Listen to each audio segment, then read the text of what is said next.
Como iglesia siempre hemos querido llevar una dieta equilibrada de sermones expositivos, tanto del Antiguo como del Nuevo Testamento, combinándolo con sermones temáticos.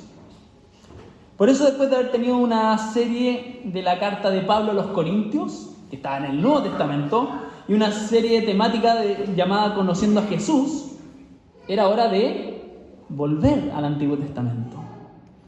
Así que pensando en lo que la iglesia necesita, en lo que habíamos recién estudiado y en que terminaremos el año pensando hablando de temas relacionados con la Navidad, me pareció pertinente volver a la raíz de algo que se repitió muchas veces en la serie anterior y que también es fundamento de la celebración navideña.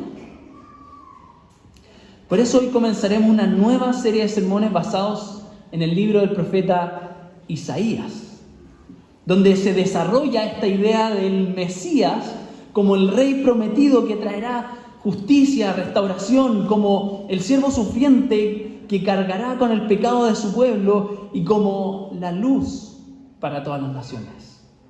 ¿Cierto? Este tema salió varias veces cuando hablábamos de conocer a Jesús. Muchas veces mencionábamos que Él era el Mesías, que Él era el Cristo, que Él era el ungido. Y son temas recurrentes en Navidad.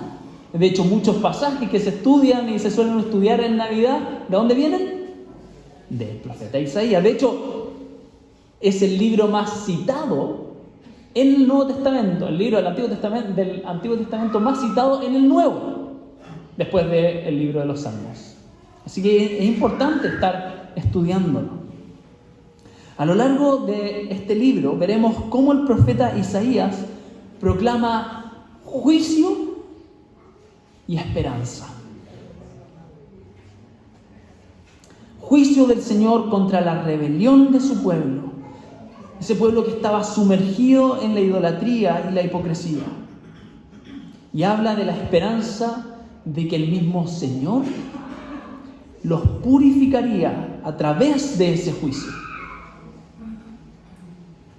Habla también de un Redentor que cumpliría con los planes de salvación de Dios para el mundo. Así que lo que vamos a hacer ahora, vamos a orar y luego leeremos parte de lo que estaremos reflexionando hoy. Los invito a orar. Padre, gracias te damos por tu palabra que escucharemos. Queremos estar atentos a ella, aprender más de ti, aprender más de nosotros también, y que en eso tú nos muestres en qué debemos ser corregidos, en qué debemos ser animados. Ayúdanos a todos a aprovechar este tiempo y a aprovechar esto hermoso que tú nos has dado, que es tu palabra. En el nombre de Jesús oramos. Amén. Entonces invito a Aldo, que nos dirigirá en la lectura de hoy. Buenos días, hermanos. La lectura está en el libro de Isaías, capítulo 1, versículos del 1 al 20. Visión que tuvo Isaías, hijo de Amós, con relación a Judá y Jerusalén, en los días de Usías, Jotam, Acaz y Ezequías, reyes de Judá. Oigan, cielos, y escuchen, tierra, porque el Señor habla. Hijos crié y los hice crecer, pero ellos se han rebelado contra mí. El buey conoce a su dueño, y el asno el pesebre de su amo. Pero Israel no conoce, mi pueblo no tiene entendimiento. Ay, nación pecadora, pueblo cargado de iniquidad, generación de malvados, hijos corrompidos. Han abandonado al Señor, han despreciado al Santo de Israel, se han apartado de Él. ¿Dónde más serán castigados? ¿Continuarán en rebelión? Toda cabeza está enferma y todo corazón desfallecido, desde la planta del pie hasta la cabeza. No hay nada sano en él, sino golpes, verdugones y heridas recientes. No han sido curadas ni vendadas, ni suavizadas con aceite. La tierra de ustedes está desolada, sus ciudades quemadas por el fuego. Su suelo lo devoran los extraños delante de ustedes, y es una desolación, como destruida por extraños. La hija de Sión ha quedado como cobertizo en una viña, como choza en un pepinar, como ciudad sitiada. Si el Señor de los ejércitos no nos hubiera dejado algunos sobrevivientes, seríamos como Sodoma y semejantes a Gomorra. Oigan las palabras del Señor, gobernantes de Sodoma, escuchen la instrucción de nuestro Dios, pueblo de Gomorra. ¿Qué es para mí la abundancia de sus sacrificios? Dice el Señor. Cansado estoy de holocaustos de carneros y de cebo de ganado cebado. La sangre de novillos, corderos y machos cabríos no me complace. Cuando vienen a presentarse delante de mí, ¿quién demanda esto de ustedes? ¿De quién pisoteen mis atrios? No traigan más sus vanas ofrendas, el incienso me es abominación, luna nueva y día de reposo. El convocar asambleas, no tolero iniquidad y asamblea solemne. Sus lunas nuevas y sus fiestas señaladas las aborrece mi alma. Se han vuelto una carga para mí, estoy cansado de soportarlas. Cuando extiendan sus manos, esconderé mis ojos de ustedes. Sí, aunque multipliquen las oraciones, no escucharé. Sus manos están llenas de sangre. Lávense, límpiense. Quiten la maldad de sus obras delante de mis ojos. Cesen de hacer el mal. Aprendan a hacer el bien. Busquen la justicia. Reprendan al opresor. Defiendan al huérfano. Aboguen por la viuda. Vengan ahora y razonemos, dice el Señor. Aunque sus pecados sean como la grana, como la nieve serán emblanquecidos. Aunque sean rojos como el carmesí, como la blanca lana quedarán. Si ustedes quieren y obedecen, comerán lo mejor de la tierra, pero si rehúsan y se rebelan, por la espada serán devorados. Ciertamente la boca del Señor ha hablado. Hermanos, esto es palabra del Señor.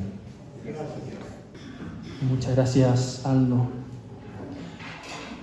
Hoy nos sumergiremos en esta trágica visión que tuvo el profeta Isaías, como dice el verso 1, que tiene relación con Judá, la nación, con su ciudad capital y con sus reyes. Y esto es especialmente triste porque Judá debía ser lo mejor del pueblo de Dios. Era la parte del reino, cuando el reino se dividió, la parte del reino que había decidido mantenerse fiel al Señor. Jerusalén era la ciudad santa sobre el monte, con el templo como casa del Señor, como centro de adoración. Era el lugar donde las naciones iban a venir a adorar al Señor.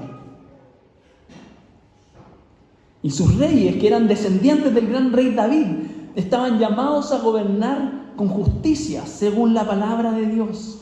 Estaban llamados a defender a los débiles y a guiar al pueblo a la adoración. Pero la realidad que Isaías se enfrenta y contra la que Dios habla era completamente lo opuesto. Por eso Isaías eleva un llamado profético no solo a Judá, sino a toda la creación para que escuche la palabra de Dios, la voz de Dios, que decía, versos 2 al 3,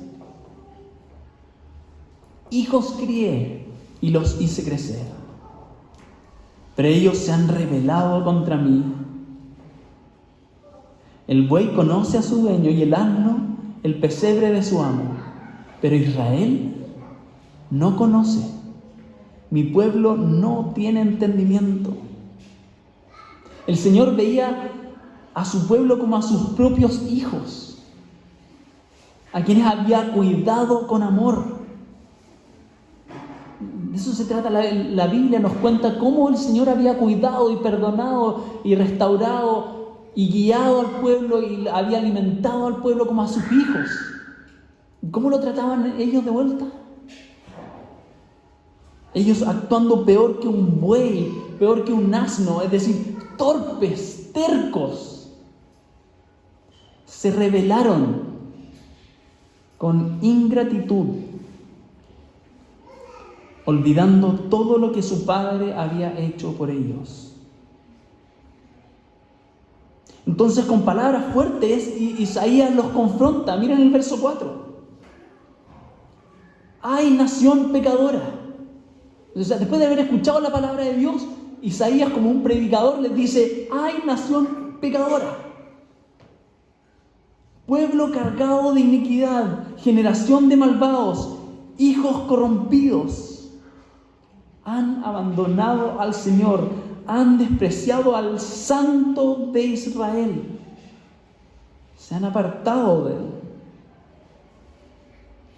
El problema no era solamente lo moral o lo conductual, sino que era espiritual. Ellos habían despreciado al Santo de Israel, a su Dios.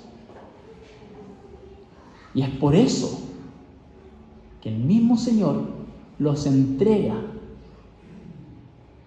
a sus enemigos, permitiendo que naciones, que imperios como Asiria y Babilonia los oprimieran, porque ellos habían decidido rebelarse al Señor, contra el Señor. Entonces el Señor los juzga. El resultado era devastador. Estaban moribundos, heridos, con su tierra arrasada. Y les dice, mírenlo en su Biblia, versos 5 al 8. Lo invito a mantenerla abierta. Ciertamente algunos textos aparecen proyectados, pero véanlo en su Biblia, capítulo 1, versos 5 al 8. En medio de todo eso, Isaías les dice, ¿no han aprendido ya? ¿Dónde más serán castigados? ¿Continuarán en rebelión? No hay nada sano en él, sino golpes, perdigones y heridas recientes. Y termina diciendo, la tierra de ustedes está desolada, sus ciudades quemadas por el fuego, su suelo lo devoran los extraños delante de ustedes. ¿No han aprendido? Después de todo lo que están sufriendo, de lo que el Señor ha permitido porque ustedes se rebelaron, ¿no han aprendido y que continúan en eso? Sin embargo, en medio del juicio, resplandece la misericordia. Miren el verso 9. Misericordia. Isaías reflexiona, si el Señor de los ejércitos no nos hubiera dejado algunos sobrevivientes, seríamos como Sodoma y semejantes a Gomorra. Es decir, Dios no había terminado con su pueblo. A pesar de su pecado, Él preservó un remanente como señal de que su pacto seguía en pie. Todo esto, hermanos, creo que ya debería estar llamándonos la atención acerca de la seriedad de nuestro pecado, de cómo el Señor ve nuestro pecado.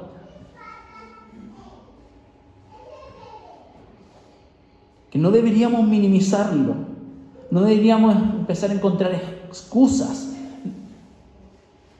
o tolerarlo, porque el Señor no lo ve así. Para Él es algo terrible ver a su pueblo, ver a sus hijos haciendo, pensando, dejando de hacer y sobre todo olvidándolo. También este texto nos muestra, o es como un espejo que nos muestra lo tercos que podemos llegar a ser, en que insistimos en hacer cosas que nos dañan. Por eso el profeta les dice, ¿hasta cuándo? ¿No ven las consecuencias de su pecado? Y siguen. Esta semana, lo compartía también en un grupo en casa, esta semana yo fui confrontado con 2 pecados en mi vida y que había estado dejando pasar. Yo no les había tomado el peso, que sabía que lo que estaba haciendo estaba mal, varias veces pedí perdón, pero seguía haciéndolo. Y aunque no quería hacerlo, pedía perdón a la ligera muchas veces? ¿Ya estaba maquinando cómo volver a hacerlo? Pero sobre todo no había dimensionado, hasta que me enfrentaron, no había dimensionado cómo eso me estaba controlando.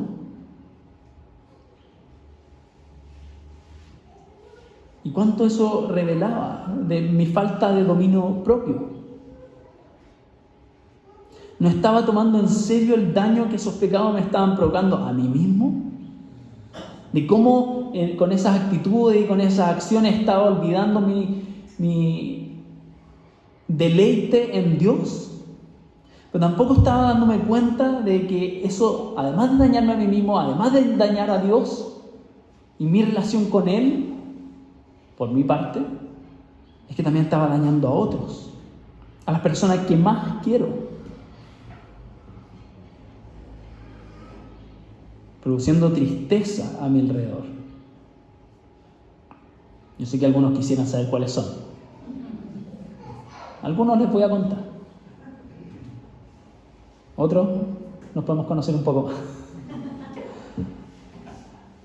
Ahora me río, pero tengo temor del Señor ahora.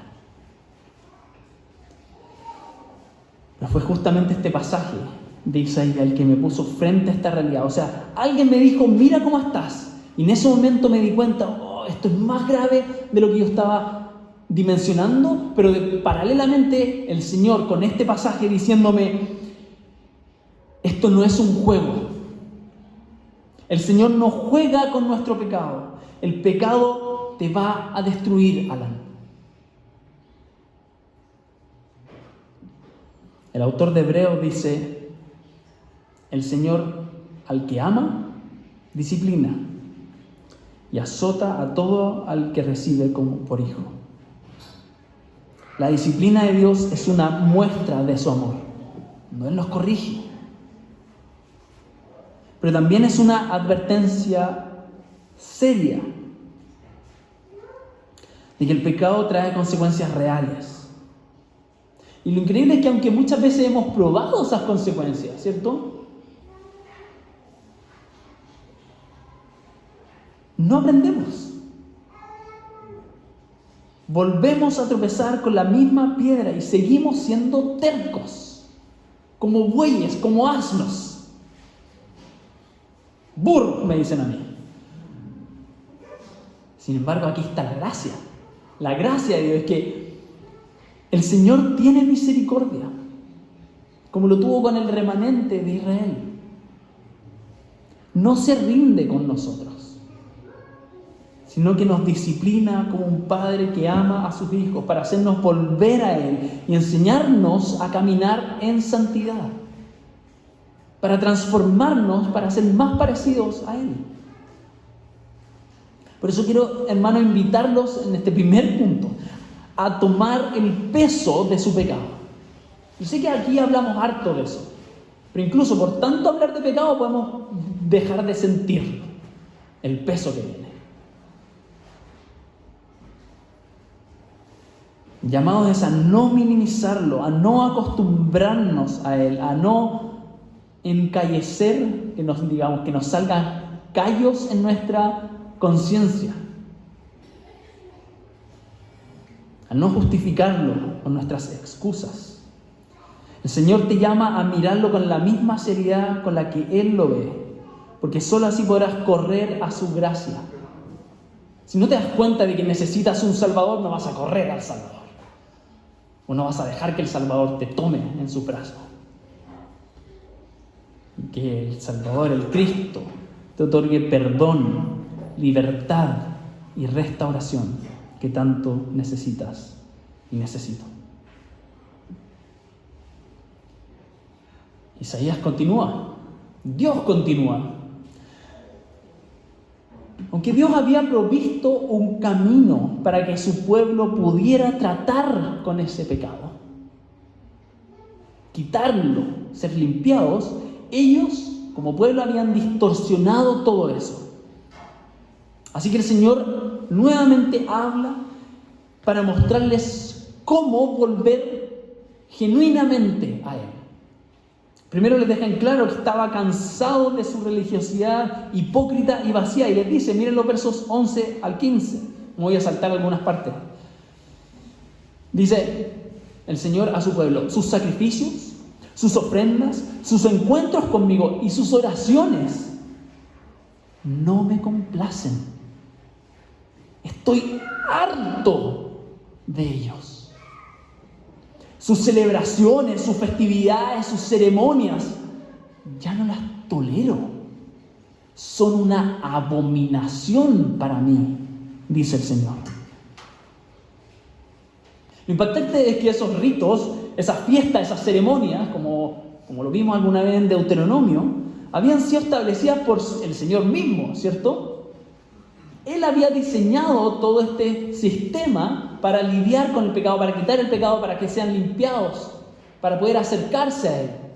Él también había dispuesto las festividades para que lo recordaran y recordaran todo lo que Él había hecho por ellos.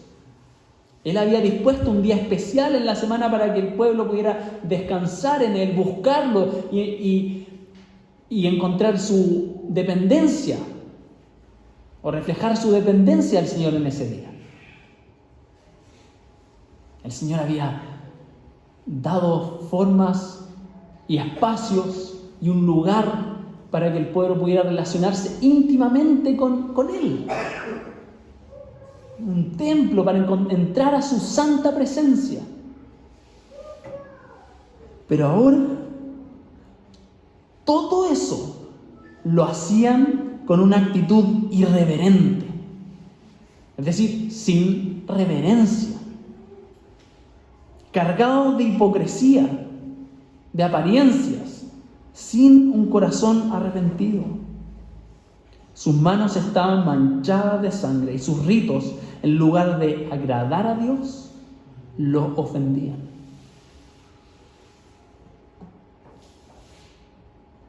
Entonces el Señor, luego de decirle que detesta toda esa hipocresía, les enseña qué significa acercarse a Él de manera verdadera, con un arrepentimiento genuino. Miren los versos 16 y 17. Los invita y les dice, lávense, límpiense, quiten la maldad de sus obras delante de mis ojos. Dejen de hacer el mal, aprendan a hacer el bien, busquen la justicia, reprendan al opresor, defiendan al huérfano, aboguen por la viuda. El llamado es claro. El Señor no quiere un ritual vacío, sino vidas transformadas, un deseo de tener una vida conforme al Señor. Y Él mismo ofrece la solución. Miren este cuadro, que está basado en los versos 18 al 20.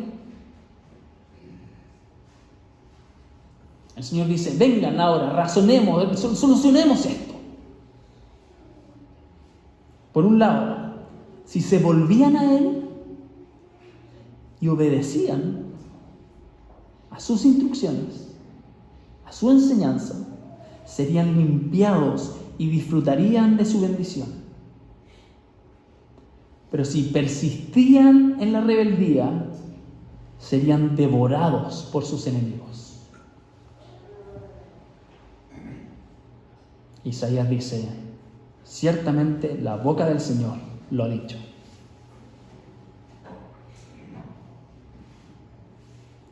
Luego Isaías insiste en esta idea y describe a Jerusalén, la ciudad que debía ser fiel, la describe como una esposa infiel, como una ramera. Miren los versos 21 al 23. Ahora se ha corrompido como una prostituta y se ha entregado a otros dioses. En vez de tener una relación íntima con Dios como su esposo, el pueblo se mete con cuanto Dios encuentra por la calle. Se cubre de impureza, está llena de injusticia. Sus gobernantes son rebeldes, corruptos, ambiciosos y sin misericordia.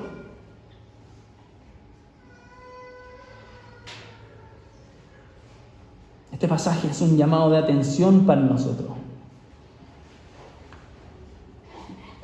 sobre todo para nosotros como anglicanos, que tenemos una liturgia bien armada y muy buena, muy bíblica. Podemos hacer muchas cosas externamente bien, recitar todas las palabras bien, sabérsela de memoria, llegar a la hora. Podemos hacer todo súper bien. Podemos cantar lindo, podemos dar grandes ofrendas o simplemente dar ofrendas. Podemos hacer obras visibles. Pero si nuestro corazón está lejos de Dios, todo eso se vuelve vacío. O sea, por favor tengan mucho cuidado. Porque no estoy diciendo, entonces para acercarse a Dios hay que venir perfectito. No, si Dios sabe que ninguno de nosotros puede llegar así. Y que estas cosas que decimos y que hacemos son buenas. Es bueno cantar, es bueno recitar, es bueno orar, es bueno asistir al culto. Pero si lo hacemos sin un corazón arrepentido, sin un deseo de realmente encontrarse con el Señor por sus méritos, por lo que Él hizo, entonces tenemos un problema. Si no nos acercamos con un deseo humilde que dice, Señor, quiero cambiar y necesito de tu perdón, y lo encubrimos con esta parafernalia, entonces tenemos un problema. Podemos acercarnos a Dios con apariencia de devoción, pero en realidad podríamos estar haciéndolo por nosotros mismos, para que otros nos vean, o simplemente para cumplir con lo que se espera. Podríamos hacer cosas sin amor, sin misericordia. Podemos servir a otros para yo sentirme bien, para que otros digan cosas buenas de mí, pero realmente no lo estoy haciendo ni por amor a Dios, ni por amor a mi prójimo. Eso sería un problema. Y Jesús confrontó esta actitud una y otra vez. En los evangelios está plagado de frases de Jesús atacando esta hipocresía y hablando y señalando que lo que Dios busca no son acciones vacías, sino un corazón transformado, un corazón que quiera honrarlo de verdad. El otro día en una clase veíamos qué significa esto del arrepentimiento.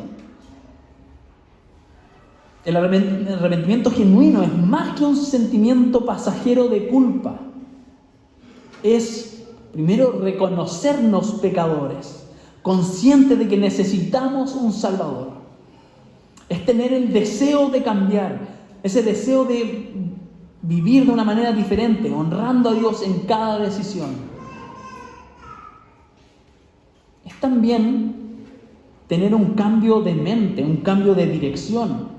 Conscientemente decir, para allá está Dios, pero yo estaba yendo para allá. Entonces ya no quiero ir más para allá, quiero volver a Dios. Eso es arrepentimiento. Un giro completo que nos aleja del pecado y nos acerca a Dios. El arrepentimiento es volver de un camino de muerte a la vida, confiando en que Dios nos ofrece restauración y limpieza. Entonces no se trata solamente de sentir pesar, sino de cambiar de rumbo y de corazón, y de buscar activamente la justicia, la misericordia y la verdad. O sea, el arrepentimiento es ese deseo. La pregunta es ¿cómo lo hacemos? Eso es lo que vamos a ver más adelante. A Israel se le había prometido una limpieza y restauración. ¿Apuntando a quién? Al Mesías. El Mesías lograría eso. Pero ese Mesías ya ha venido. Estoy hablando a nosotros. Ese Mesías ya ha venido. Jesús cumple con esa promesa. Su sacrificio nos limpia de nuestro pecado. Entonces nosotros nos acercamos a un arrepentimiento y encontramos al Salvador, a ese que nos limpia y quita el pecado, a ese que nos reconcilia con Dios y nos da más encima la capacidad de vivir de una manera que le honre.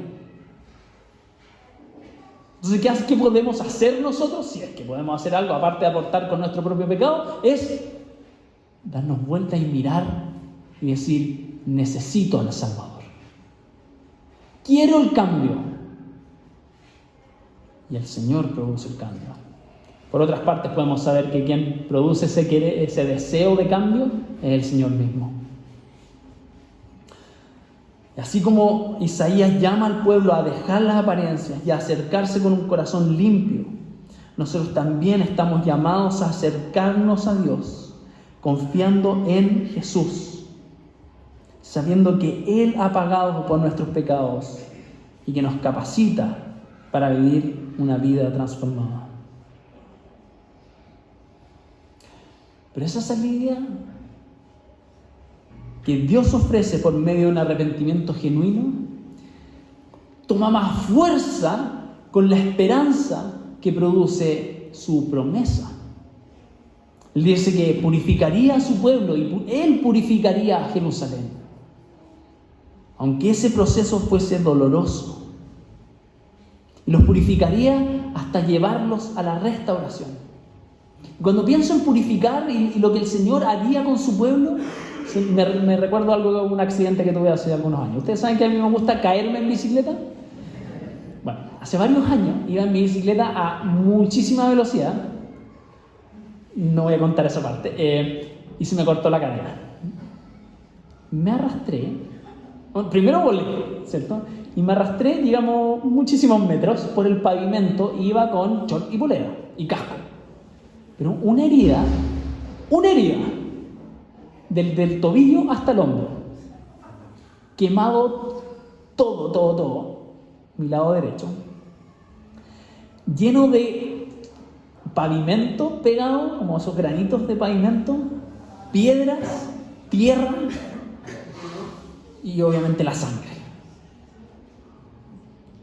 Llegué a la posta más cercana, donde había un par de baleados, y ahí la atención era a la fuerza.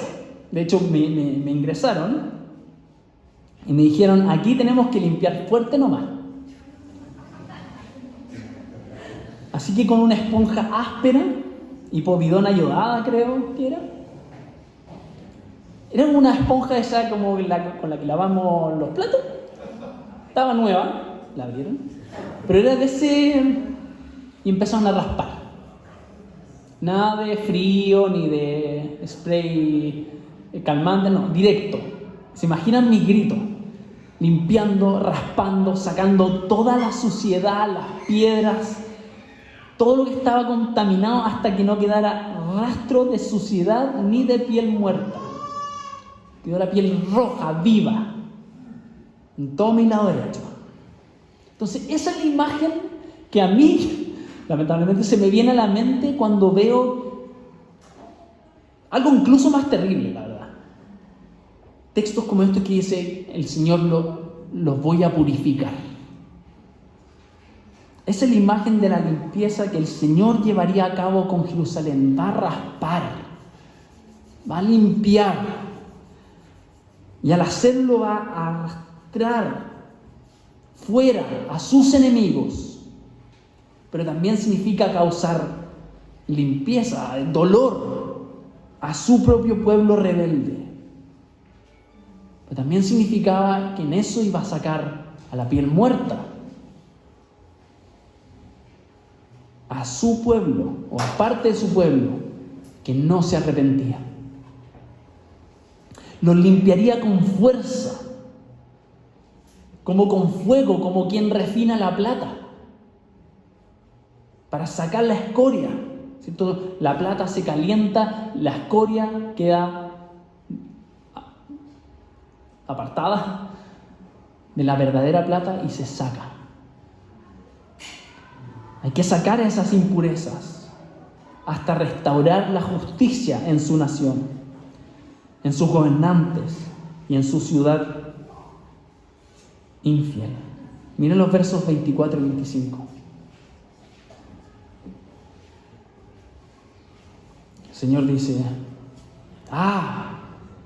Me libraré de mis adversarios y me vengaré de mis enemigos. También volveré mi mano contra ti. Te limpiaré de tu escoria como con lejía y quitaré toda tu impureza. Esa dolorosa purificación entonces arrancaría todo lo muerto. Miren a continuación los versos 26 y 28 en su Biblia. Sacaría a los transgresores, a los pecadores que abandonaran al Señor sin arrepentirse. Todos esos serían destruidos. Pero quedaría la piel, como queda tras la limpieza. Permanecerían los que de corazón se habían vuelto a Dios. No hay una muerte del cuerpo. Él deja a los que se habían arrepentido. Así que por medio del dolor, por medio del juicio, el Señor limpiaría a Jerusalén, redimiendo a la ciudad santa, redimiendo a los arrepentidos. Mírenlo ahí en su Biblia. Él estaría recuperando para sí mismo, recuperando lo que le pertenecía, lo que le pertenece. Lo recupera la fuerza. Hermano, la corrección de Dios no es cómoda ni fácil. Es dolorosa. Cuando nos confronta su palabra o hermano nos confrontan con nuestro pecado, duele, humilla, ¿cierto?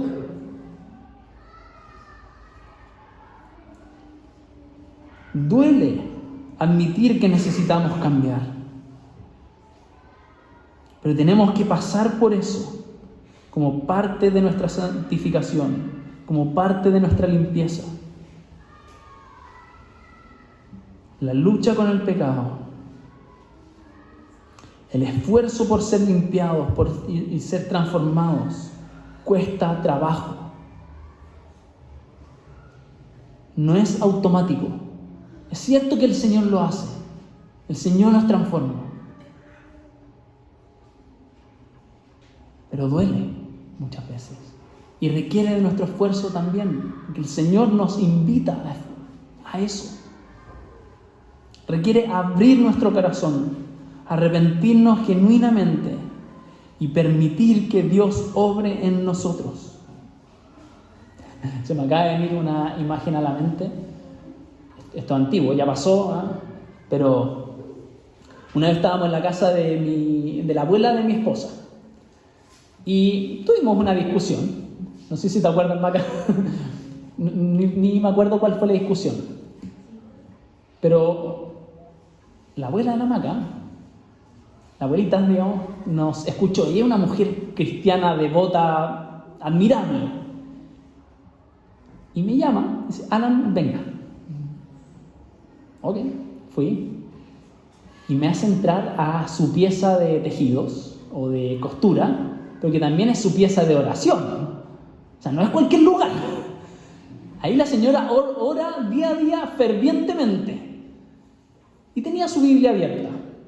Y me dice: lea ahí. No me acuerdo cuál fue el pasaje. Quizás algo así como: ama a tu esposa como Cristo amó a la iglesia.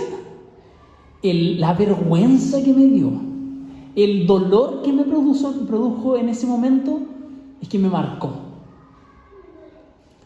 Ayer, la abuelita ahora está en Santiago. Yo estaba terminando el sermón, tenía mi Biblia abierta, marcada y con todos mis papeles. Y la abuelita se acerca y mira la Biblia. Me hace así. Digo: me toca predicar de Isaías mañana.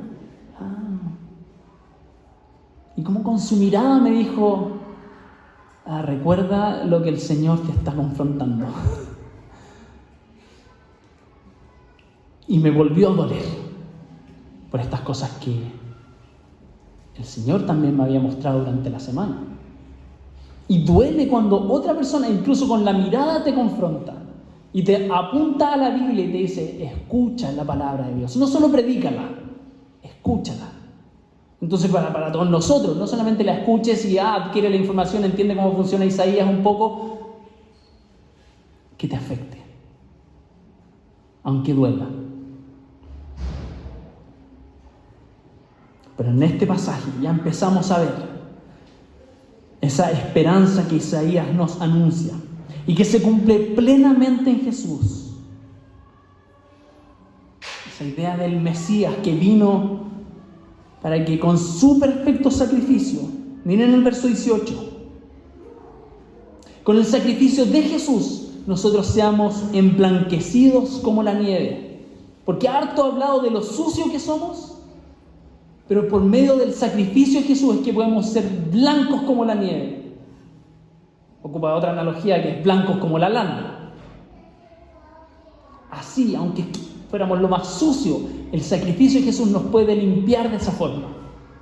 Y eso es lo que Isaías quiere mostrarle al pueblo, que el Señor proveería de un Mesías, de un ungido, un rey seleccionado por Dios para dar su vida por nosotros. Y ese es Jesús. Las buenas noticias dicen que el Dios de los ejércitos, el poderoso de Israel, ha vencido a la muerte y nos ha librado de la esclavitud del pecado. Nos ha redimido, nos ha recuperado para sí mismo. Así que, hermano, que este mensaje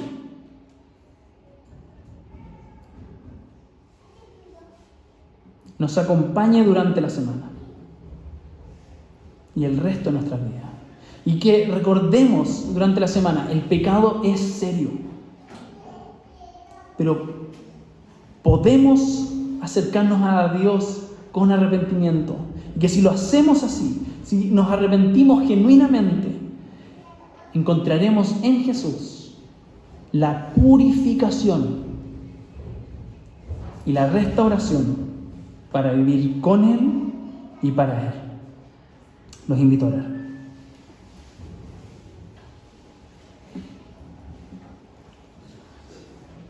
Padre, gracias por ser honesto con nosotros, por no dejarnos en nuestra maldad, sino mostrarnos por medio de tu palabra en qué estamos, en qué nos hemos equivocado, en qué te hemos deshonrado, en qué hemos fallado o hacia dónde nos dirigíamos. Y pedimos que, así como nos muestras eso, no quedemos con la culpa, sino que acudamos a ti en arrepentimiento. Señor, pon en nosotros ese deseo de volver a ti, ese deseo de cambiar nuestra manera de pensar.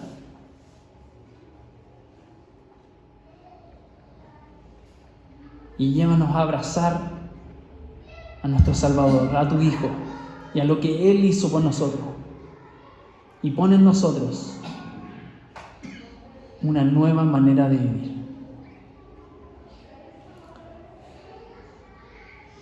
En el nombre de Jesús oramos. Amén.